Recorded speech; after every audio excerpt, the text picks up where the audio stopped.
Hi everyone, in this video we will explore together what are the components of any lesson plan. You have to understand that any lesson plan has different format. However, your lesson plan should contain the following. Number one, objective. Your lesson plan should have a clear objective where students are and where you want them to go. So ask yourself, why am I teaching this lesson? And what is the teaching point?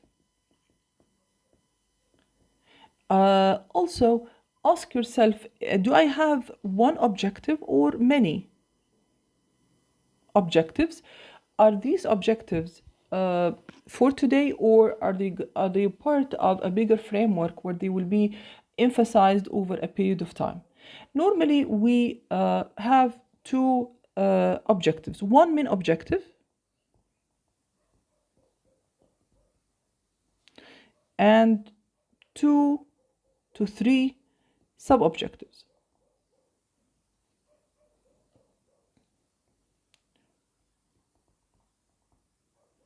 For the main objective, make sure that your main objective is directly related to the production phase.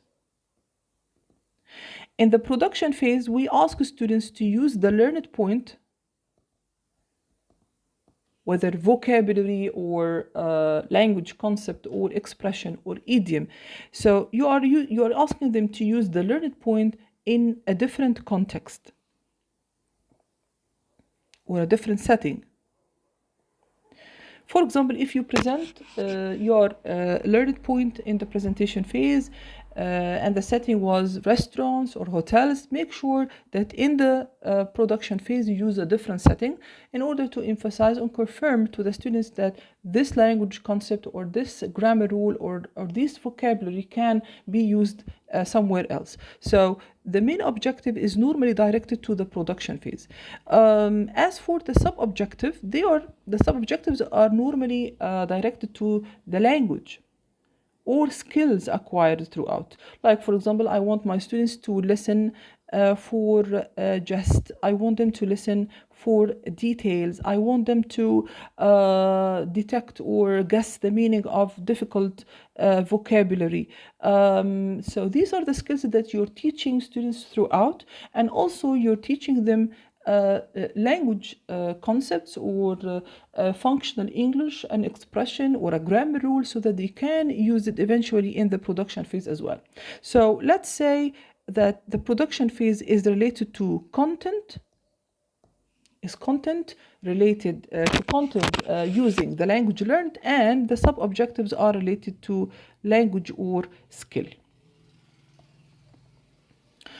All right, so try not to increase the number of objectives for a single lesson, especially if you have a limited time. So consider, how am I gonna achieve this objective with the sub-objectives in this given time? All right, for the second thing that I have to consider in my lesson is the strategy. And when we talk about strategy, I'm talking about the methodology. Of course, you're not still acquainted with the methods of teaching. However, we're going to cover this in the coming few weeks. The methods that I'm going to use inside my classroom. Like, ask yourself, how do you plan to reach the objective stated above? How you're going to introduce the topic to the students? How you're going to create interest? Will you do a drill work? Will you do a role play for the students? Will you give them a reading passage? Is there a variety of activities, like, for example, different things where students can be alert all the time or attentive all the time, and can by this maintain their interest? So ask yourself also about the teacher talking time versus students talking time. This is quite important that you consider this while you're deciding on your strategy.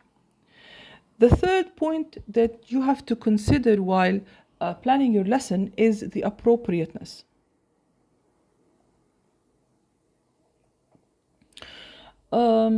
Ask yourself, have I selected work that is appropriate to the level, age group, culture, and religion of my students? Make sure that you don't include anything offensive or touch someone's culture. So make sure that your material is appropriate. Have you considered the physical constraints of the classroom, like for example the arrangement of desks and chairs? Have you decided how my students will do a pair work or group work, for instance? Are they going to move from their places? How am I going to pair them? How am I going to ask them to present something? How am I going to give them a worksheet, for instance, and they can work together? You have to consider this stuff.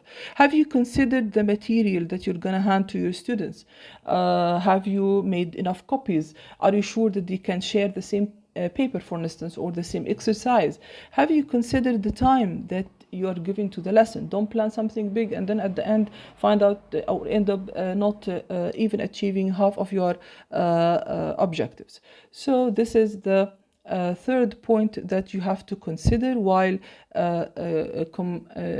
compiling your lesson plan. The fourth thing that you should consider, which is not included in a lesson plan but should be given a lot of attention, is the students' reaction. Ask yourself, will students be responsive to my work? Will they find it interesting, motivating? Will they be struggling? So although it's not part of your lesson, but you have to anticipate students' reaction as well to your own teaching. Number 5 that you should also consider is to anticipate problems. And when I mean problems, I mean maybe technical problems, but most probably we consider also the language problems. So you can consider the language problems, the technical problems as you may face something related to technology, something related to power failure, something related to whatever. But I don't want you to focus on the technical problem in the anticipated problems. I want you to focus on the language problems that students may have. They may have problem with pronunciation. They may have problem with a certain grammar rule, which makes you direct or alter the lesson plan of yours and start to focus more on grammar. Or they may have problem with vocabulary, which necessitates you that you direct your attention to enhance their vocabulary before you jump to the main objective of your lesson. So be critical to this, and of course this will help you have a smooth lesson planning. So a brief recap of what we have explained in this session. Don't forget that any lesson plan, whatever the format is, should have the following components. Number 1, objective. Normally one main objective and 2 sub-objectives. Strategy, what are the methods that you're going to use inside your class to create interest and introduce and achieve the goal that you have stated. And make sure that your appropriateness, make sure that your material, the questions that you're asking, everything is appropriate to the students' needs and to their culture and religion. And also don't forget students' reaction to your teaching, and try to anticipate as many problems as you can in order to maintain a smooth teaching and learning at the same time. Thank you so much for this video, and see you in next videos.